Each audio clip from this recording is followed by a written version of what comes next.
It's like that feeling of sitting in high school ready to do a speech, and the last thing you want to do is get up in front of a group of people and talk.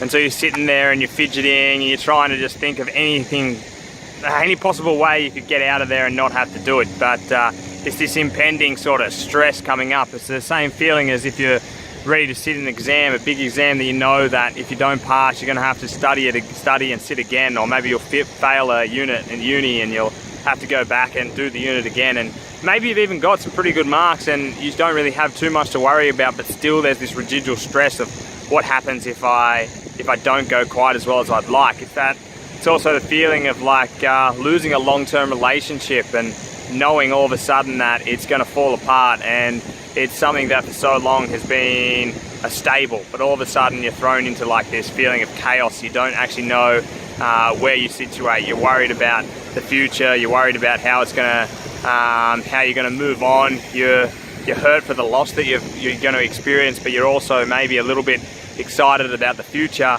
and possibilities of what might be to come. But then there's a bit of guilt maybe as well that comes along with that feeling.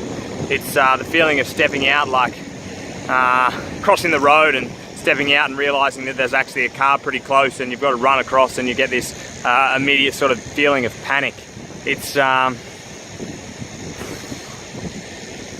all of these feelings and it's all mixed into one, but it's more than that, and it's permanent. So it's these moments of stress that are normal. Like everyone experiences anxiety, everyone experiences stress in day-to-day activities, everyone experiences moments where they're low and they don't want to keep going. Everyone experiences moments when they're not feeling like going and meeting people, but it's when that feeling is consistent and no longer bound to any reason. Like we've said, there are moments where you step out in front of a car, like it seems right that you're a bit stressed. If you step out in front of a car, it seems right that you're a bit stressed and uncertain and anxious if your relationship's about to fall apart and it's something that you've had for a long time. But when those feelings are there permanently and there's no reason for it, that can scare the crap out of you, because all of a sudden you don't have any possible way forward. You don't know what to deal with. You don't know, if you know why the stress is there, maybe it's something that you can actually figure out. But in this instance, it's something that's just consistent. And I've talked a little bit about in articles and in some videos as well about like my anxiety and coming back to racing and signing with this team over in Europe and being a part of like the getting the team off the ground. And now I'm back in Australia. I had a really rough year overseas in the second half of the year. I had to stuff up with medication that sort of threw me off.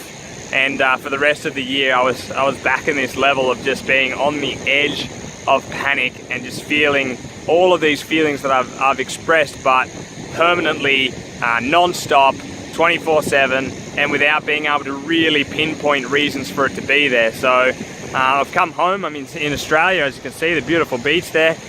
For a couple of months before heading back over. I've signed again for the team for 2019, so I'm really fortunate in that I've got some great support there. I've helped get the team off the ground. The manager, Thomas Palianets, is like right on board with helping me and thinking that I'm a worthwhile asset to the team, which is an incredible thing, because when you're in the situation that I'm at, all of a sudden you don't believe in yourself at all. I am battling to get on a bike at all, to go anywhere, let alone thinking about going back over and racing. So to have someone that says, you know what, despite that, we've watched how you progress, we've watched how you deal with your mental health, and we still think that when you get across here and you're racing, even when you're stressed, you're worthwhile having on the team. And that's a pretty cool thing, but it's also difficult because you're in a situation where you can't fully appreciate that or comprehend it or understand it, and rather than bringing you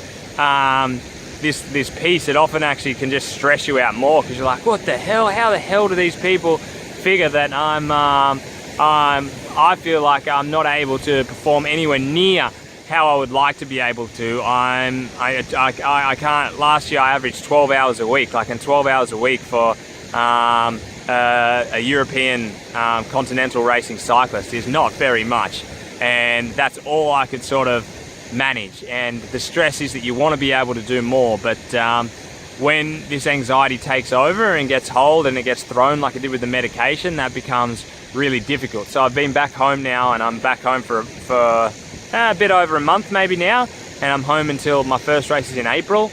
But we've had to try and change medication and work around with that, and that for me has been a real battle. And at the moment, like I said, I am struggling to get on a bike at all. To try and do, today I've done 20 kilometers down to the water here, and then I'll ride back home, and that is an unbelievable stress. You can't believe how hard it was to get myself on the bike. Now I'm out here on the water here, it's quite nice, but I'm still beneath the smile, like I'm still just sitting here absolutely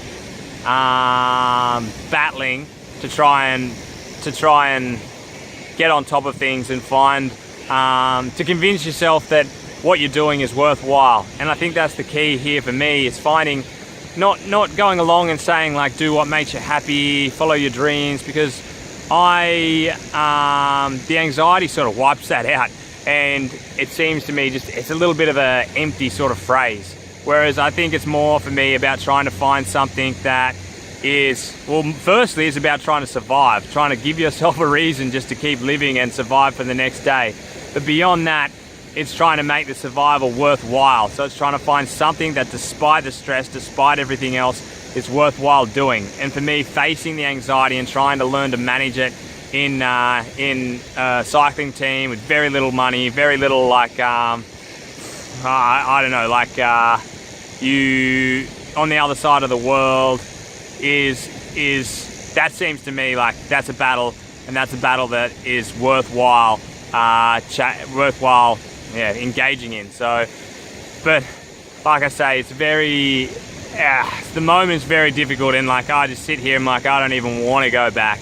I am so over it. I'm over like trying to manage medications. I'm over trying to fight for it. I'm over sitting here while the national championships are about to be on and barely being able to even look at your phone, because just seeing other people riding is such a huge stress, because it makes you feel like, well, all of a sudden like you should be there. I'm skipping that, the nationals, and building for later on, because I had a late end to the season. I knew I needed to get on top of medication, and the nationals just didn't fit into that for me. But there is that stress of being like, well, you're seeing all these other people already prepared, already ready for the year, ready to go racing, and I'm at the very, very start of my training phase, and also I'm not wanting to do even a couple of rides a week. So it throws it in your face and makes you feel pretty incompetent, and trying to figure out how to manage that, how to face that and come back and do it despite feeling like you're incompetent is a pretty difficult kind of thing. You just want to hide and have nothing to do with it, or just wish every time it's hard to not get back into the thought of just wishing you could shake this mess off and be okay. But that's not what it's about. That's not how it is. How it is that I need to try and learn to manage. I'll do some more posts and try and talk about some of the actual medications I've been taking and how that's been working in the future.